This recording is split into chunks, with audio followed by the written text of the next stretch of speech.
And posted it on our. Good morning. And a Facebook page. Good morning.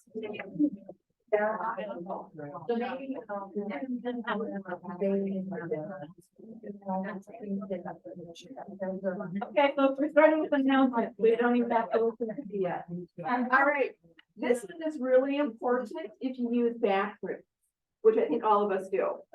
So the bathroom I've been notified down in this little hallway is not flushing well today. There's some issue. So maybe try not to use that bathroom. Well, I would say also, if it's gonna, we all know we do that for this. We have to hold it and then it will flush.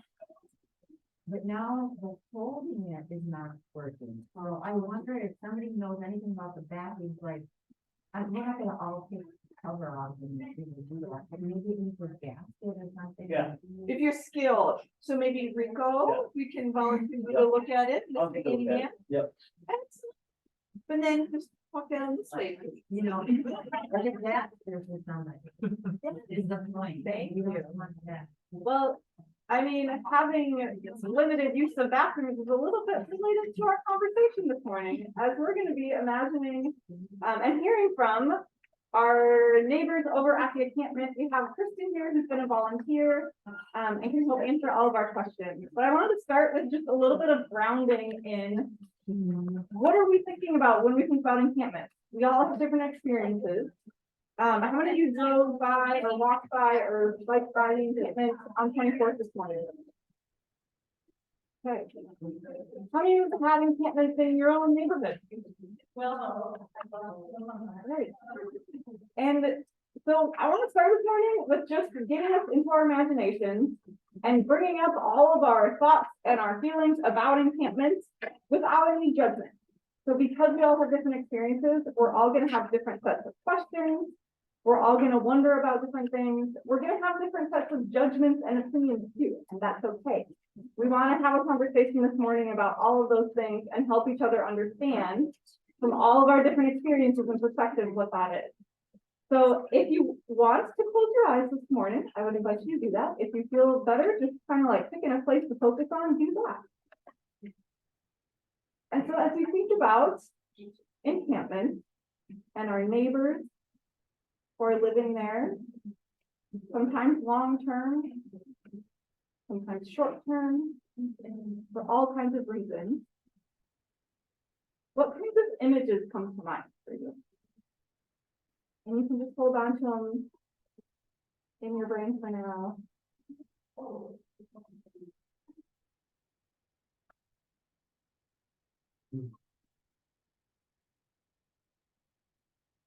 Now, see if you can name some emotions that come along with that too. What feelings does that bring up for you? A great deal of sadness. Frustration. Hopelessness.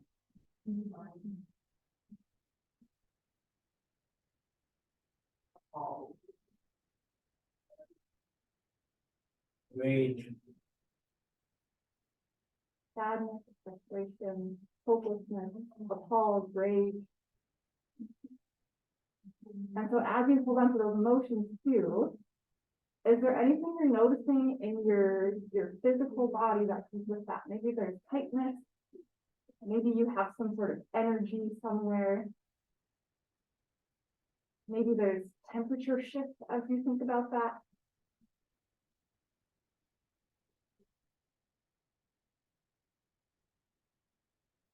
I mean, normally one emotion, but inside it's tight.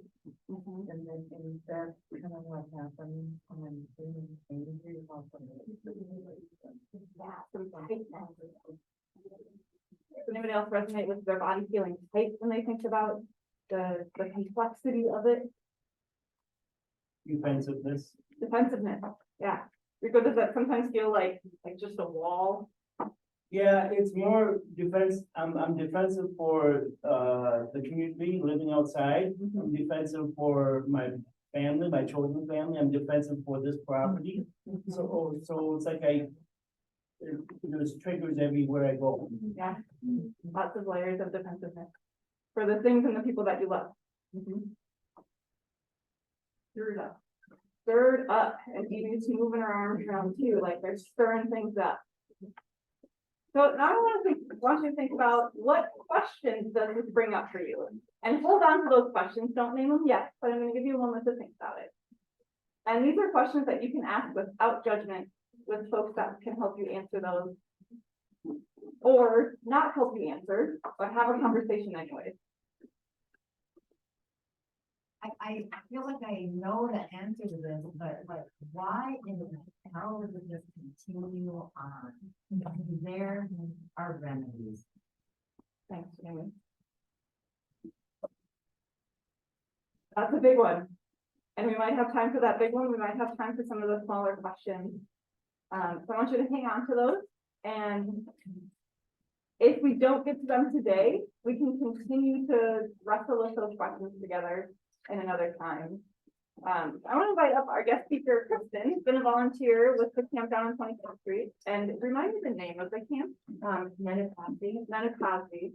Yeah. So Christin, I'll just turn it over to you to share with us. And this is our time to have a conversation. Thank you for being here. Yeah, Thank you, Allison. That was a really great way of opening. These are hard conversations, and I think that it's okay. Okay. I'm gonna take my mask off just so that you can hear me okay. No. Thank you for that.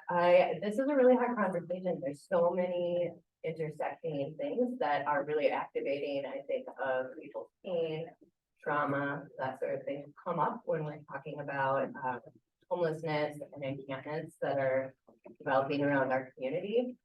And also around solutions to that, because lots of people have different ideas about what does recovery mean. Thank you. You know, that kind of thing. And so we're all bringing different frameworks to these spaces and conversations. And I just really appreciate the way you started. And I also appreciate that people were willing to say how it's feeling, not only in your emotion, but how it feels in your body. Because it brings up a lot for me too. So, yeah.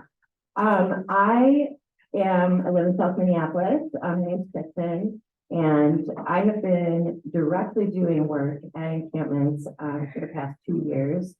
And kind of indirectly been friends with, in relationship with different people engaged in encampments for longer than that.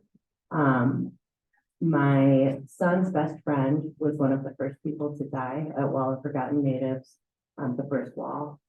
Many years ago now, it feels like, it was 2018, I believe. And Wade was, like I said, my son's best friend, was young, was 19, died from a drug overdose, did not receive Narcan fast enough, was in a coma, and died at age C.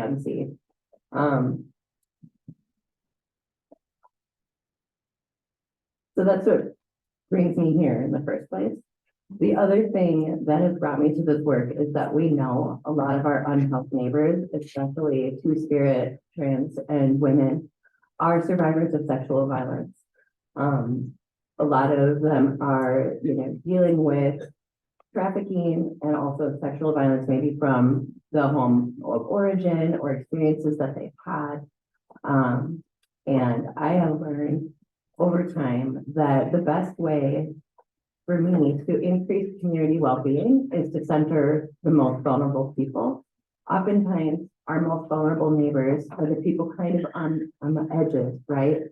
And when they're on the edge, it's really easy for them to get pushed off, the first one to go when we're thinking about scarcity and that kind of thing.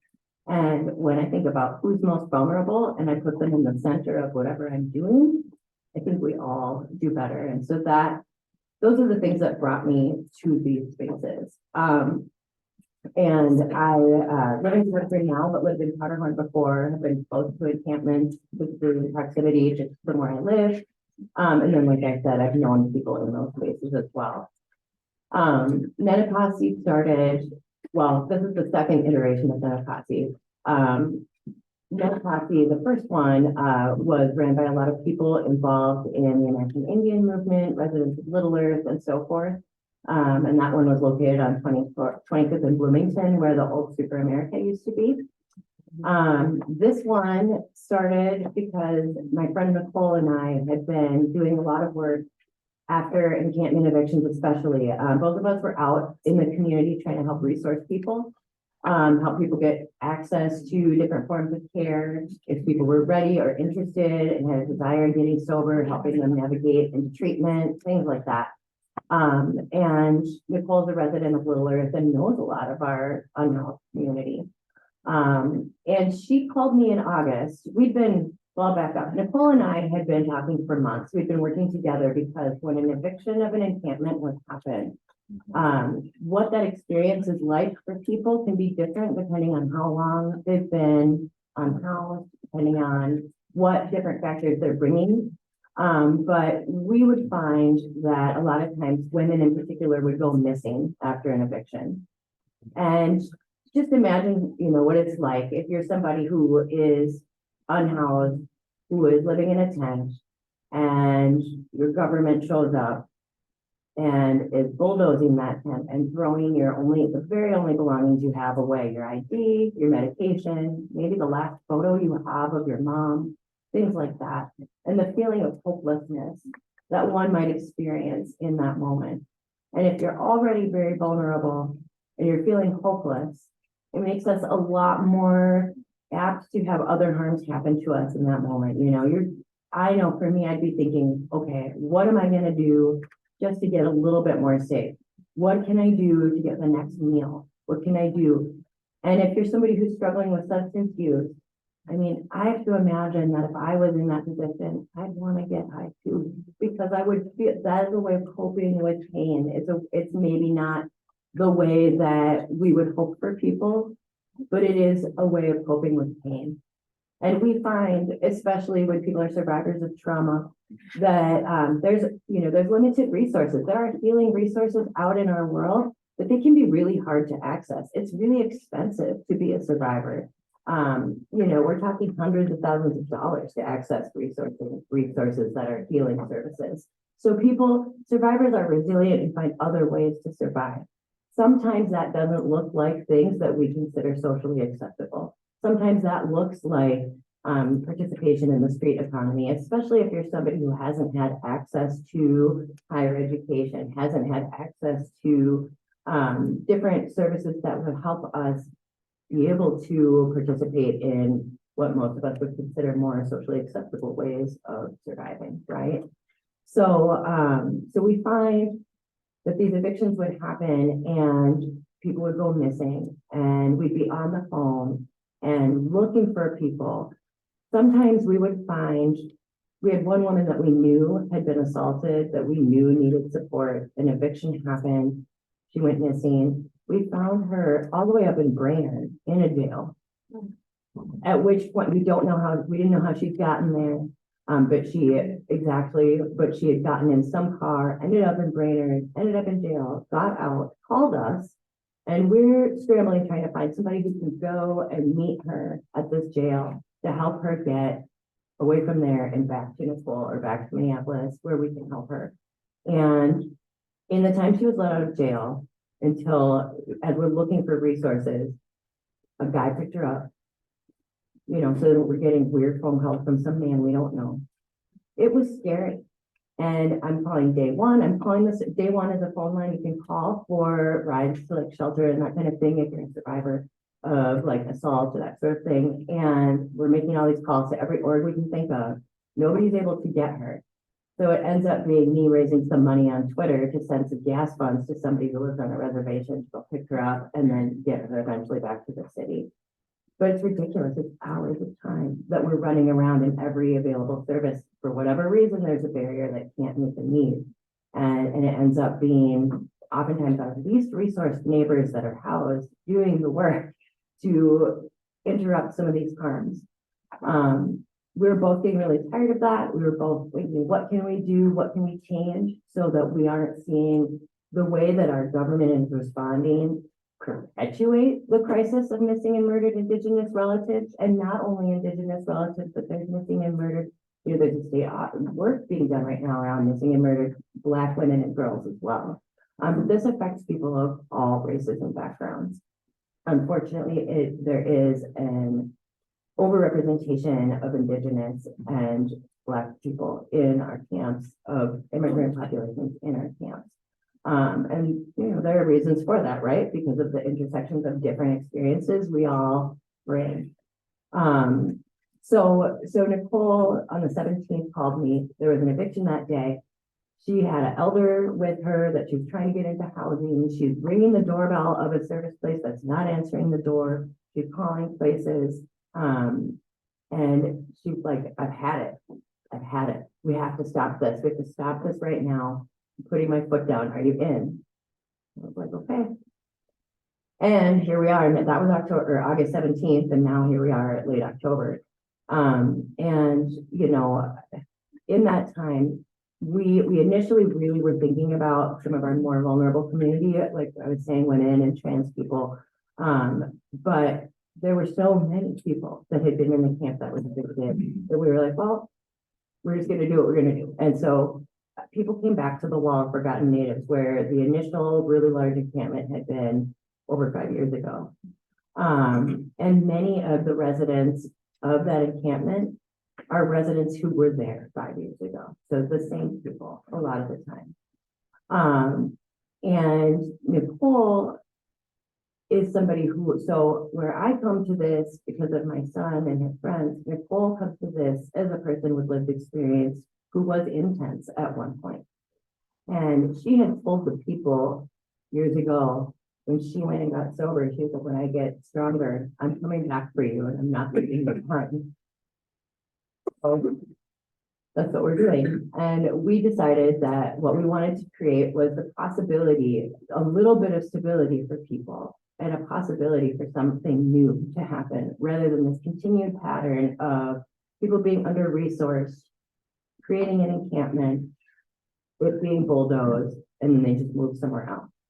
And I want to just give a little bit of framing as to why people are creating encampments in the first place. We find that a lot of times, there's a lack of available shelter. There was an encampment eviction this week for the people that were living on Lake and First. And I called Shelter Connect that morning.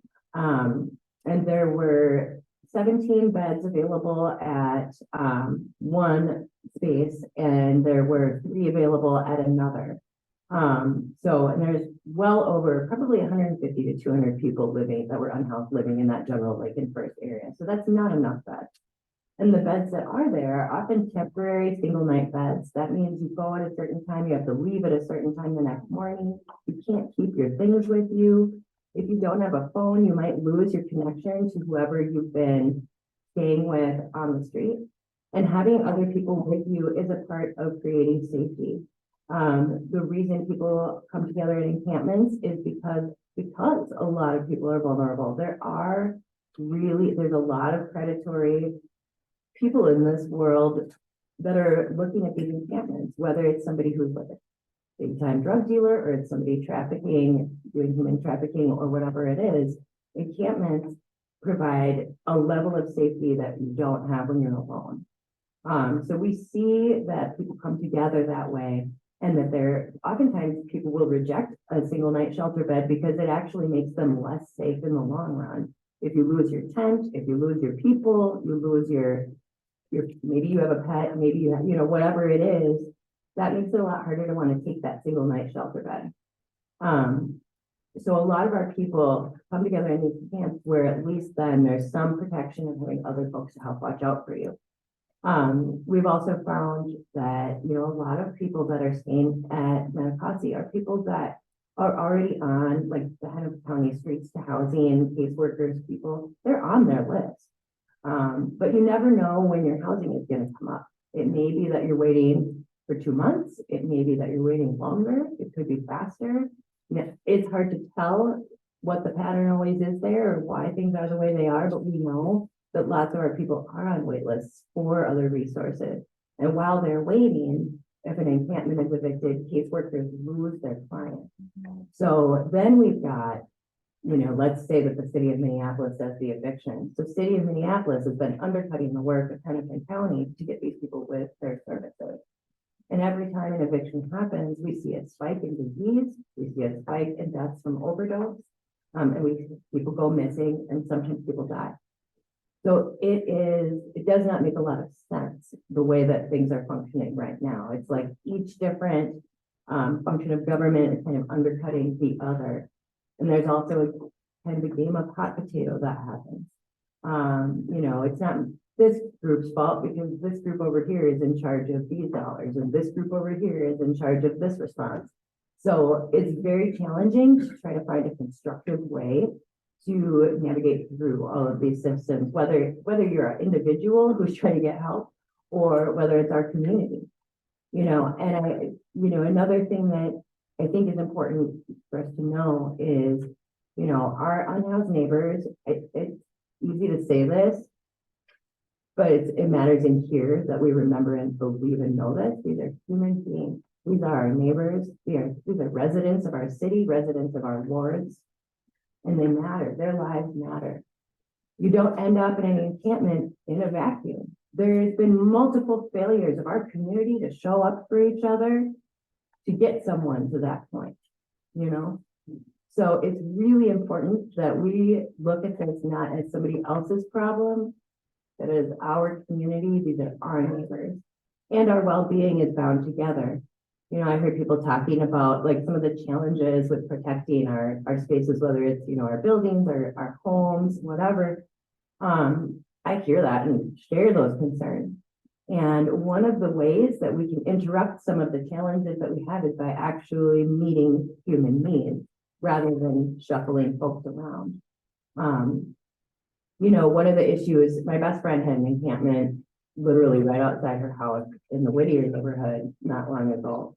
And one of the issues the house neighbors were having is that unhoused people were going to the bathroom on their lawns, were using in their alleyway.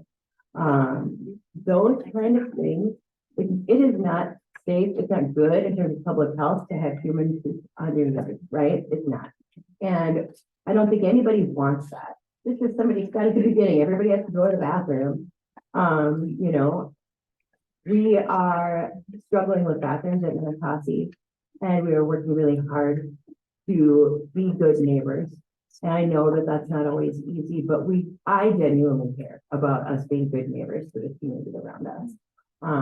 We can't control what people are going to do, but we can create conditions that prevent harm. So that means we have homemade bathrooms at Minnetonka. It's like a tent with a bucket and a plastic bag in it. And then we're cleaning that. And everybody's using it when we're at the camp, It is not the best solution, but it is a solution when we do not have porta potties. We can't rent them because we're on city land and we don't have a permit to be there. We have been asking city council, the mayor, the director of regulatory services, the director of CPED, the parks board, as well as people at the state to provide us with porta potties. Apparently nobody can do it. Or they choose not to. Might be a more accurate framing. But that is a constant struggle. And we know that having human feces laying around is another contributing factor to disease spread, right? So if we want to keep everyone safe, we're all better off if people have a place to go to the bathroom. If the problem is poop, the answer is the bathroom, so I think though, when we lack bathrooms, if you're housed and you've got people in the bathroom on your lawn, you're going to be mad about the camp being there, right? And if you're unhoused and you have nowhere to go, you're going to be mad that you have nowhere to go to the bathroom.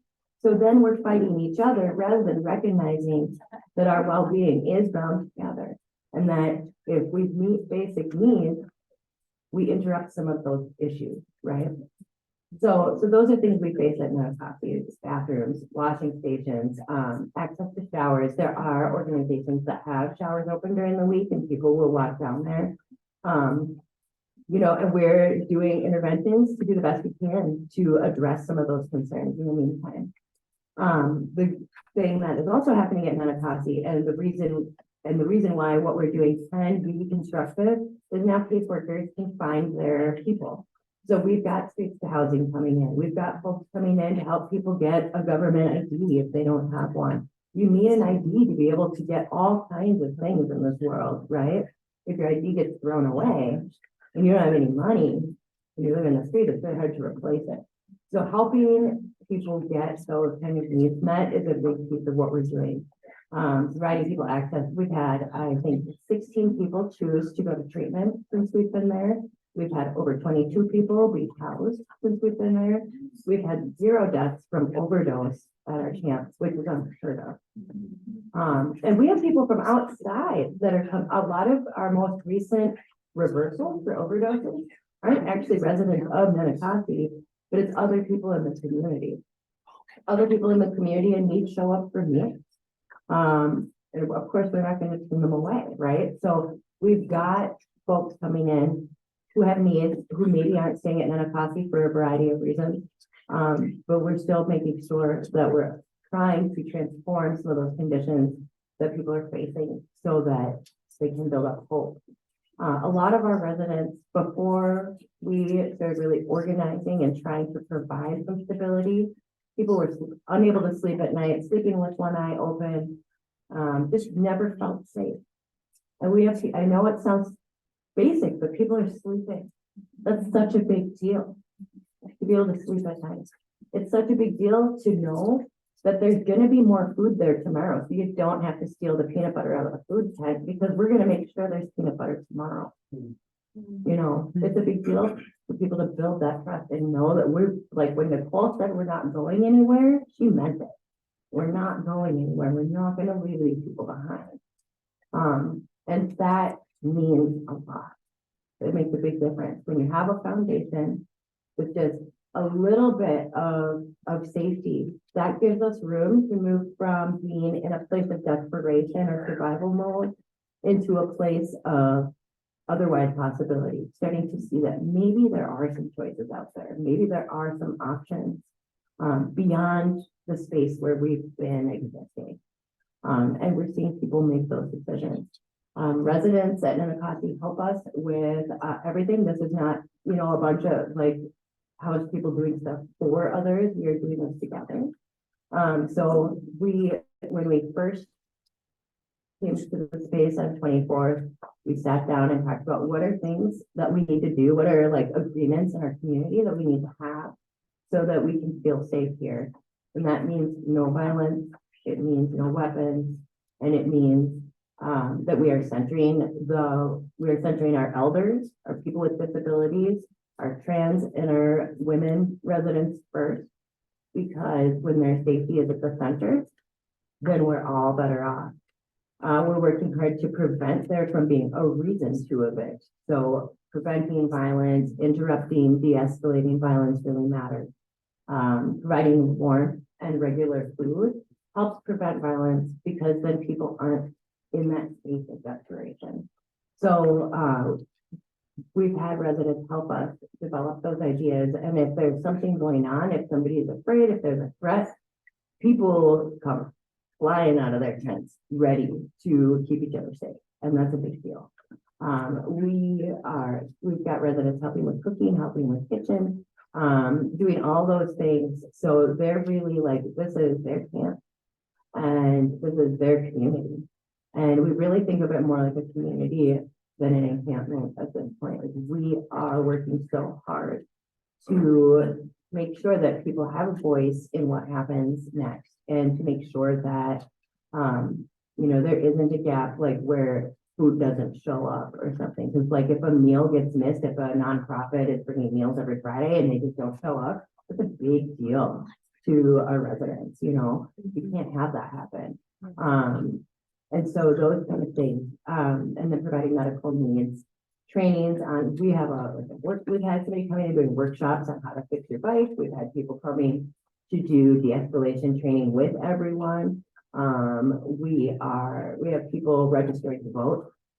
We got a block of 200 voters over there. So, you know, and people care about each other. And the more that we make room for people to move out of survival mode and into a place that's feeling safe, the more we're able to care for each other more constructively.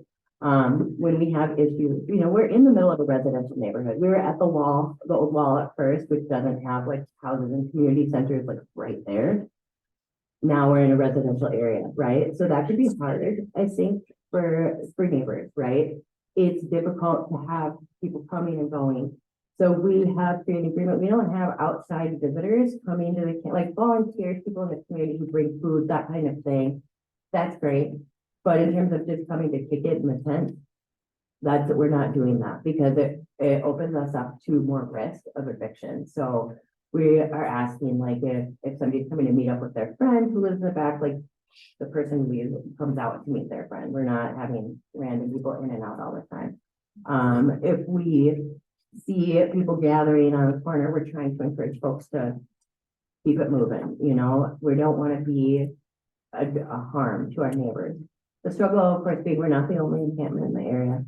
There are other encampments. There are other people who follow encampments because they're people that prey on unhoused relatives and community members. So, there's things outside of our control. We have asked for support at times when we felt like there were dangers that were beyond our capacity, and we're not getting that kind of support that we really need from the city in terms of safety. We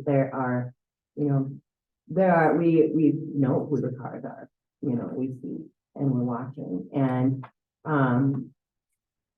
they're still there, So those are things where we really are trying to do everything we can. We have seen statistically that actually the area where we're living, the amount of time has gone down. I think that's because our unhoused neighbors are in those neighborhoods anyway, right? But when we're meeting basic needs, then you don't need to go steal something so that you can fill your belly. You don't need to sell yourself so that you can fill your belly. So those are things that we really take seriously. Since I've been doing this work, like I said, we've seen people get access to housing, seen people choose treatment. We've seen people step up as leaders in the space and really do a lot to keep one another safe. And that's been amazing. It's been really great to see this community come together. We know that the encampment where we are is not a solution long term. We know that. This is like stop the bleed, really. It's about, we know that the evictions are making conditions worse. We're spending as a city and as a community a lot of money every eviction. It costs between $75,000 to $200,000 roughly each eviction that our city does. Not to mention then the cost of the fences that go up afterwards. And the impact that has on everyone, our green spaces, especially kind of along Franklin and along the lake, are being fenced up. I don't know how that feels to you guys, but I know to me, it feels terrible. It feels like an open air prison, sometimes. It's not lost on me that these things are happening in some of our least resourced parts of our community. It's not lost on me that we don't have encampments in Kenwood. I think it's important that we hold our community accountable, our leaders, our policymakers, our more resourced people in our community accountable, not to simply kick the can down the road and actually perpetuate more of this harm, but to find constructive ways to create solutions for people. There are solutions that exist that we've seen work in other places and even in our own community. At the Wall of Forgotten Names, the first time there was a navigation center that people could go to, and it helped people navigate into housing. One of the things that we want to see is a permanent navigation hub in parts of our community that need those resources. That way there's a place for people to find paths to housing. Other things that we identified these solutions and brought them to Jason Chavez, the council member for Ward 9, hosted a housing meeting. We brought these solutions to that meeting. Since then, there's been a lot more conversation, and I brought a few printouts of them, but the 6 community identified solutions that we identified were a multi-jurisdictional coordinated encampment response policy. So right now, there is no policy about encampment response. Right now, there are, practices that are employed by our city, but there's no official policy. If we have an official policy, even if we don't like the policy, which we don't know, we will, but if we have one, then there's something we can hold people accountable to. If we have a policy, there's something, we have knowledge of what's gonna happen and how it's gonna happen. And saying multi-jurisdictional matters because Hennepin County is who does health and human services. Hennepin County has the money. The city had also, so every decision that they make, like for example, with the people housing, like the city and the county each have to bring in funds, right? And there's sort of this game, the political game that happens about who's gonna do it first.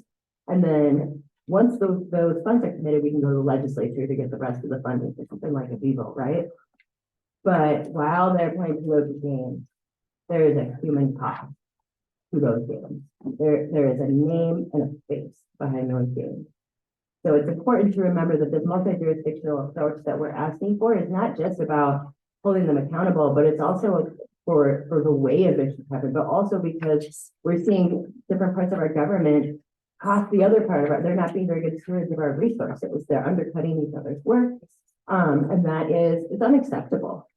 And the money is there and the capacity is there. Like, I'm not thinking about project planning. I work in supply chain for my day job.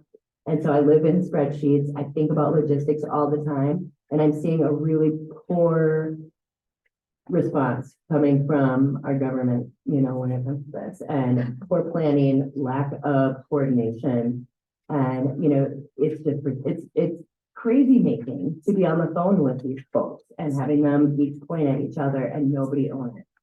Another of our solutions was safe outdoor spaces. So this is about, you know, we know our unhoused neighbors are outside. We know there's not enough shelter. And the reason why people are on these housing lists forever is because there's also not enough housing. So in the meantime, where are they supposed to go?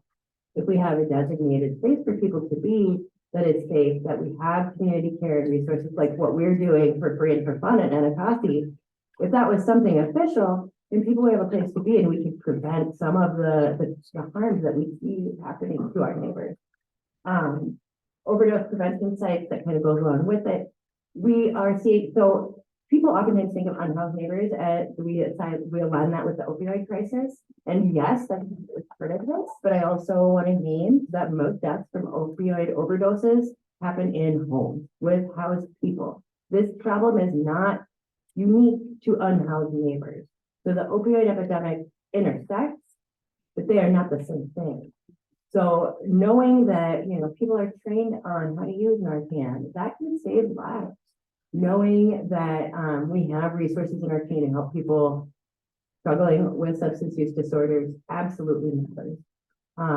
The opioid epidemic has been huge for a long time. It has been a scourge nationwide.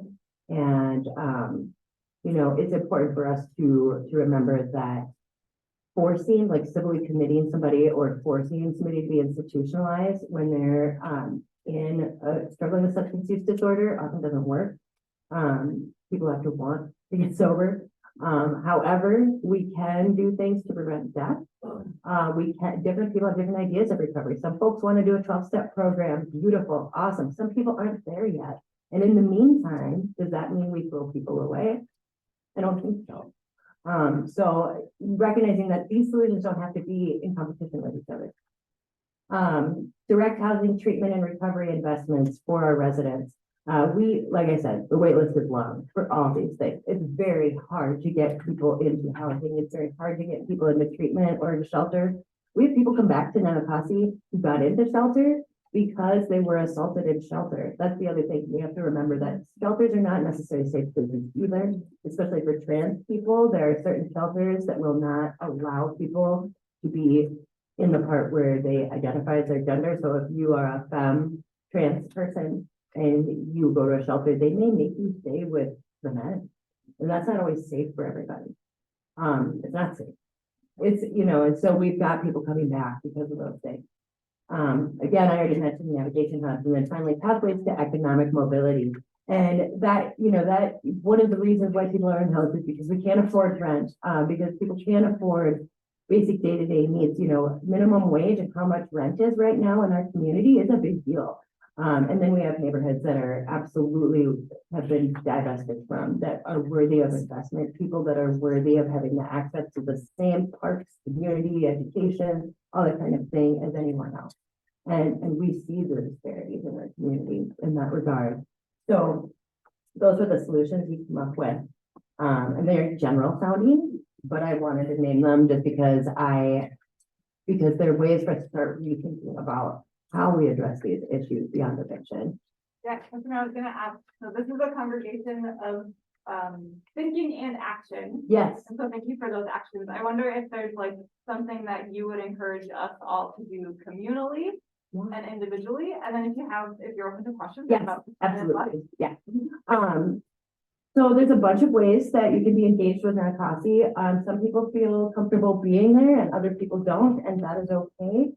We all bring our different gifts, right, to our communities. So we have, every day we are making breakfast at the camp, and we always need help with the kitchen and making breakfast. We usually make oatmeal and coffee and have cereal and that kind of thing. So we need kitchen volunteers. We need, today we're finishing building some yurts at the camp. That's to keep people warm in the winter. A lot of times people have been running around with like propane to use to keep tents warm. It's expensive. It's not always the safest thing. So we're doing other options. So we're building those today. There, you can financially support. We have a Venmo and a Cash App and a GoFundMe. And we always take contributions of like bread, peanut butter, jelly, those kind of basic things, because we try to always have food available. Other options include things like talking to your city council member and our mayor about the fact that bathrooms and access to sanitation are actually considered a human right by the United Nations. We are scaling that human right here in Minneapolis right now. And so asking for bathrooms is a big deal. I know that sounds silly, but the porta potties it is a constant thing. And like I said, it kind of can be used as a wedge or a weapon, because if we don't have bathrooms, then we have the problem of feces everywhere, and that upsets everyone. And then we're fighting each other rather than working together to hold leadership accountable and to make the changes we need to make. So bathrooms. Yeah. You mentioned earlier that there are some places, areas in the country that are actually working together, unlike where we are. You know, I don't know if it's the cities, the counties, they have policies. Where is that? Why would we be like lobbying for our people to follow, like there's a blueprint? Both in the US and internationally, actually. So it's been found there are other countries that really do housing first and that do things like direct cash transfer, that kind of universal basic income type thing. Housing somebody is way less expensive than having them on the streets for a community, actually. And so we want to see, people say housing first a lot, but we're not doing housing first right now. Having somebody housed, it's kind of like what we're doing at Nanakasi to have that safety net, how opens up options for people. That's the idea of housing first, essentially. So housing first. So in Sacramento, for example, and I have to say, there's still struggles in all these spaces to have gotten these things happening. But like in Sacramento, there is a camp that they were able to get their city to commit. They would not close the camp until every single person was housed, which is kind of what happened at the first wall. So that's one of the options is like, do not close this until we can get everyone housed, because if people don't have anywhere to go, it just perpetuates the problem and it spreads it from whatever block it's on now to somewhere else, So that's one option. We've seen and I'm not going to say it's perfect by any means, but I've seen cities try other things. For example, in Seattle, we have a program here in Minneapolis actually called LEAD. It stands for Letting Everyone Advance with Dignity, and it's a public health response on East Lake Street between Chicago and the transit station by Target. And basically, they have 4 caseworkers. And basically, this is a program that people can refer. Like if you own a business on Lake Street and you've got an ongoing issue with a community member, you can refer them to LEAD. LEAD has case management, and they help people access whatever services they need. And once you are working with LEAD, they never kick you off. You get to have this person all the time, which is important because one example, there's a long answer, and sorry, but one example of things that happen is I have a friend who is a survivor of domestic violence and had to go on to welfare for a while when her abuser left. And she was getting counseling and therapy through Vivo. As soon as she was no longer qualifying for assistance, she couldn't get that counseling anymore. Those things, staying with people matter to keep people from going back out to being unhoused or whatever. So with LEAD, they've got this ongoing program where you can keep working with your caseworker. LEAD is a national thing. They have it in Seattle, and LEAD has been doing all of the encampment response there. And they were able to, again, do encampment response in a humane way that gave people access to resources that got people housed. So closing an encampment in Seattle looked very different than closing an encampment here, which is a pretty violent thing that's happening. So we do have these role models, and because we have LEAD here, this is something we could be looking into. But right now, LEAD is struggling to get funding for this coming year. So LEAD is somebody that we want, that would be an option. LEAD is out of the family, oh my gosh, no, I'm not remembering the name. The family partnership, yes, and Pillsbury United Communities is the actual fiscal sponsor of it, but they get funding from the county and the city, and they need it to stay open. They have clients at Manapasi, so keeping them open matters. Those are the kind of things that we can tangibly push for here and solutions. Yeah. So is it that the state doesn't get involved ever?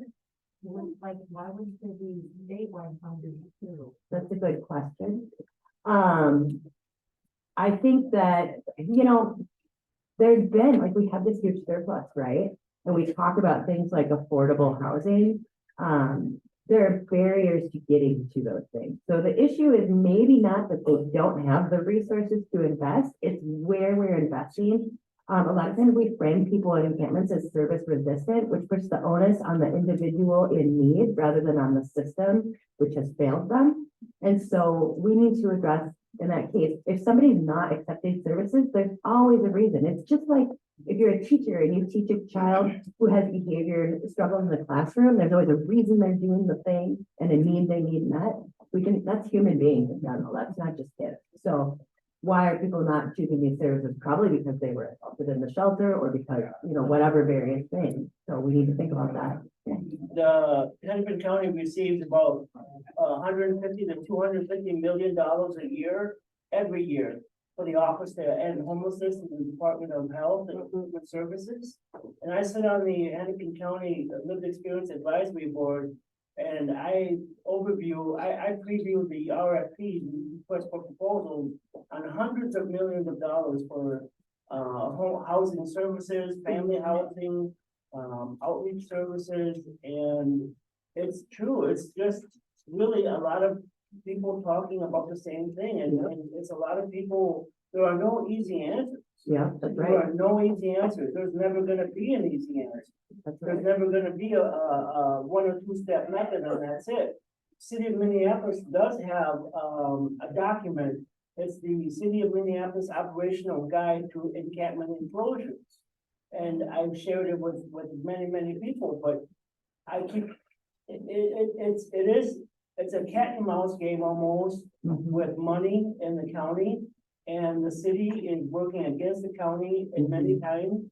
And I agree with everything that you just said. I keep hearing the things that I've been saying for the past 5 years coming from your mouth. Yeah. So it's about political will, and it's about doing what we can, doing the most good that we can. That's right. That's But right. when you say it's about political will, when I just heard you say was that the county and the city are fighting, and that the city is more of the problem. Look at what happened with the roof people. Or just don't say yes. Look at what happened with the roof people. Yeah. It's been 10 years of fighting. Could I just talk about denial? Yeah. I'm a social worker. I come from both working people have profound psychiatric problems and also chemical dependence. And I grew up in an alcoholic family. And the capacity to deny what's real is just so strong. Unless you